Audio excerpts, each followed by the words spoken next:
Hello बच्चों, let's read this question. The question says the number of possible open chain, that is acyclic isomeric compounds for molecular formula C5H10 would be option A is 8, option B is 7, option C is 6 and option D is 5. बच्चों इस question में पूछा गया है कि हमारे पास acyclic isomeric compounds कितने हो सकते हैं, कितने पॉसिबल हो सकते हैं जिनका मॉलिक्यूलर फार्मूला C5H10 हो। तो फर्स्ट ऑफ ऑल बात करते हैं इस क्वेश्चन में हमारे की कंसेप्ट के बारे में। की कंसेप्ट क्या होगा बच्चों, हमारे पास फर्स्ट ऑफ ऑल अगर हमें देखना है कि कितने आइसोमेरिक पॉसिबल हो सकते हैं, पहले हमें चेक करना पड़ेगा कि हमारे कंपाउंड में अनसैचुरेशन तो प्रेजेंट नहीं है। तो फर्स्ट ऑफ ऑल हम क्या निकालेंगे बच्चों, हम निकालेंगे डिग्री ऑफ अनसैचुरेशन।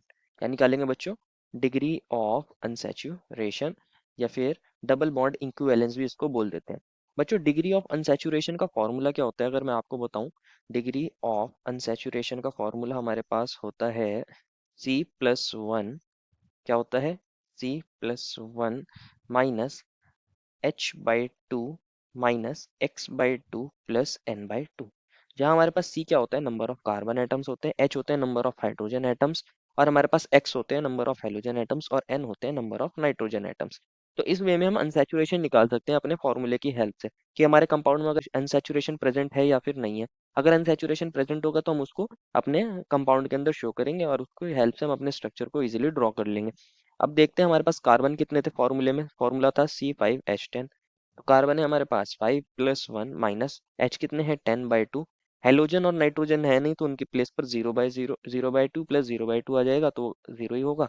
तो हमारे पास बन जाएगा 5+1 6 minus 5 that is 1।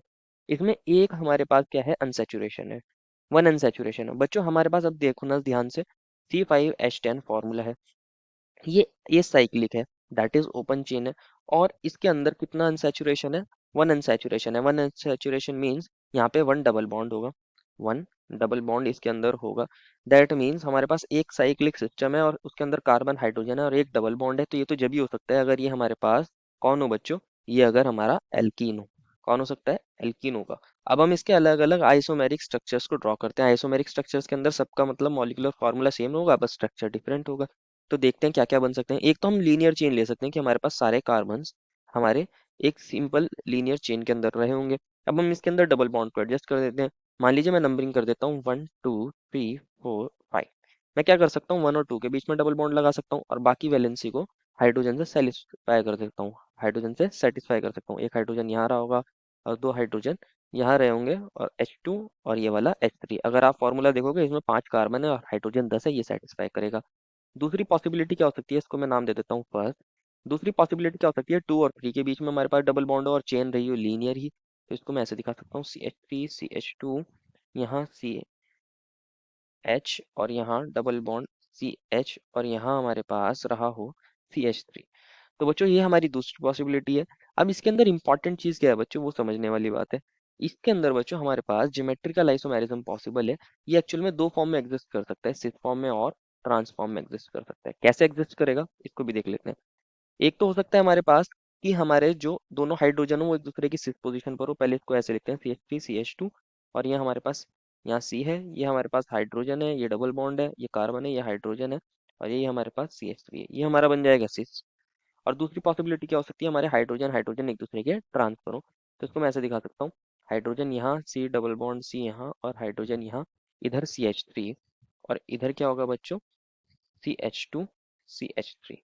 This is the second possibility, और ये हमारा ट्रांसफॉर्म में बन जाएगा। तो दो स्ट्रक्चर बन सकते हैं यहाँ, टू, इसको नाम देंगे हम और इसको नाम दे देंगे थर्ड। तो हमारे तीन स्ट्रक्चर यहाँ पर हो गए हैं। अब क्या हो सकता है, आप कहोगे सर 3 और 4 के बीच में भी हमारा डबल बॉन्ड हो सकता है। अगर बच्चों हम 3 और 4 के बीच में डबल बॉन्ड लगाएंगे तो इधर से काउंटिंग करके देखेंगे 1 2 3 4 5, वो 2 और 3 के बीच में ही आ जाएगा अगेन। तो और कोई पॉसिबिलिटी लीनियर चेन के अंदर तो नहीं है। तो यहाँ तो हमारे बन गए टोटल 3 स्ट्रक्चर। कितने स्ट्रक्चर बन गए हैं? 3 स्ट्रक्चर बन गए हैं। आगे देखते हैं हमारे पास और क्या पॉसिबिलिटी हो सकती है। हो सकता है हमारे पास ब्रांचिंग रही हो।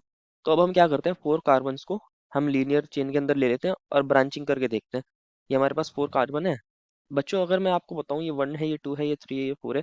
अगर हम फोर्थ पोजीशन पर कार्बन लगाएंगे ब्रांचिंग के लिए तो अगेन हमारे पास लीनियर चेन बन जाएगी। तो हम कहाँ लगा देंगे इसे, थर्ड पोजीशन पे लगा देते हैं उधर की तरफ से। ये हमारे पास कौन सी पोजीशन पर आ जाएगा, 2 पोजीशन पर आ जाएगा। तो ओवरऑल ये 2 ही पोजीशन मान के चलते हैं। ये CH3 है, तो हो सकता है हमारा डबल बॉन्ड यहाँ रहा हो और बाकी वैलेंसी को हाइड्रोजन से सेटिस्फाई करेंगे, ये CH3 और यहाँ पे CH2। एक पॉसिबिलिटी हो सकती है इसके अंदर कोई ज्योमेट्रिकल आइसोमेरिज्म पॉसिबल नहीं है क्योंकि ये दोनों हाइड्रोजन है, तो सिक्स ट्रांस यहाँ पर नहीं होगा, तो इसको हम नाम दे देते हैं फोर। दूसरी पॉसिबिलिटी क्या हो सकती है, हमारे पास टू और थ्री के बीच में रहा हो डबल बॉन्ड, तो ये वाली पॉसिबिलिटी हो सकती है C H three C H और यहाँ डबल बॉन्ड, और ये सी और यहाँ पे सी एच थ्री और ये सी एच थ्री, ये दूसरी पॉसिबिलिटी है, इसको हम नाम दे सकते हैं फिर। ये हमारे पास एक और पॉसिबिलिटी है।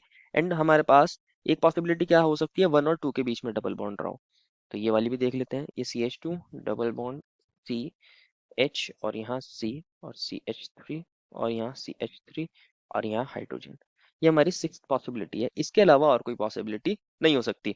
अगर आप कहोगे सर हम और ब्रांचिंग कर लेते हैं, हम नियो वाला कंपाउंड बना लेते हैं, तो बच्चों यहाँ हमारे पास नियो वाला बन तो सकता है लेकिन यहाँ डबल बॉन्ड नहीं बना सकते हम यहाँ पे, क्योंकि कार्बन के हमारे फाइव बॉन्ड्स हो जाएंगे जो कि नहीं होता। तो इसके अलावा और कोई पॉसिबिलिटी यहाँ नहीं हो सकती। तो हमारे टोटल स्ट्रक्चर्स कितने बने हैं, सिक्स बनने हैं, जिसमें से पांच तो चार हमारे नॉर्मल है और एक में हमारे सिस और ट्रांस देखने को मिल रहा है। तो टोटल सिक्स स्ट्रक्चर्स हो गए हैं, therefore final answer is option number C. I hope you understood it well and best of luck.